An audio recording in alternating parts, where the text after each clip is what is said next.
Здравейте!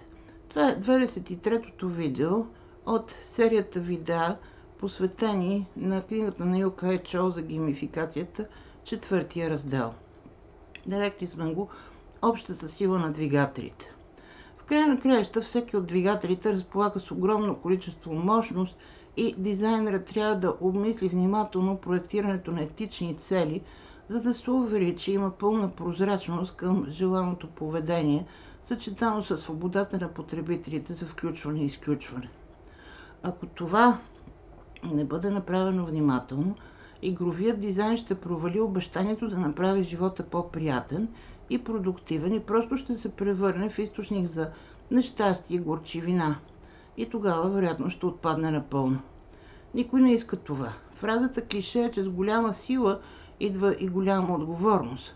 Когато разберете как да мотивирате и променяте поведението, може да подобрите света, като помагате на другите да постигнат своите цели в живота, кариерата, фитнеса, взаимоотношенията си. Обратно, може да използвате това значение и знание, за да направите хората по-пристрастени към вредни вещества, да създадете лоши навици и да увековечите разбити връзки. В крайна сметка, когато дизайнът на вашия опит стане изключително успешен, трябва да се погледнете в огледалото и да се запитате: това ли е влиянието, което искам да имам в света? За да извлечете максимум от Octalysis с рамката, изберете само една от опциите по-долу.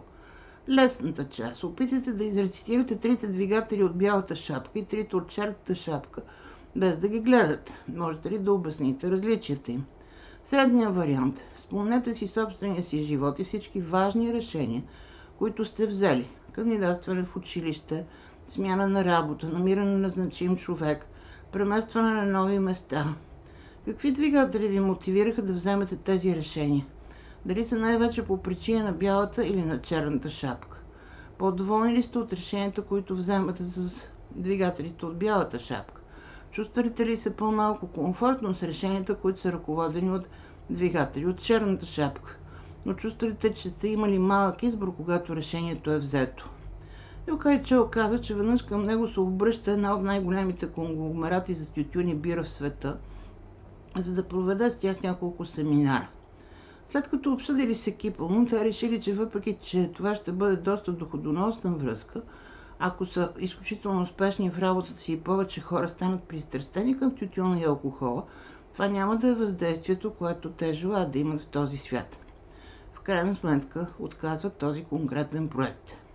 Разбира се, успели са да направят това само защото са благословени с страхотно много сериозни клиенти, които носят по-директна полза на обществото, така че не е било необходимо да бъдат движени от двигател 8 на загубата и избягването. Ето защо помислете за кампания, която може да създадете за свой собствен проект. Опитайте се да измислите начини да използвате геймификацията на бялата шапка, за да създадете мотивация и желание, след което преминете към черната шапка, за да задействате важни желани действия. И накрая, разберете как да прехвърлите мотивацията на потребителите обратно към двигателите на бялата шапка, така че те да се насладят напълно на изживяването и да се почувстват емоционално възнаградени, след като извършат желаните действия. Споделете какво сте измислили.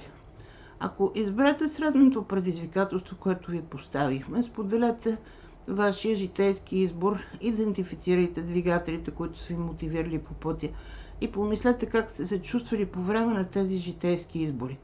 По този начин общността ще ви опознае по-добре, както и ще научите повече за 8-те двигателя чрез вашия опит.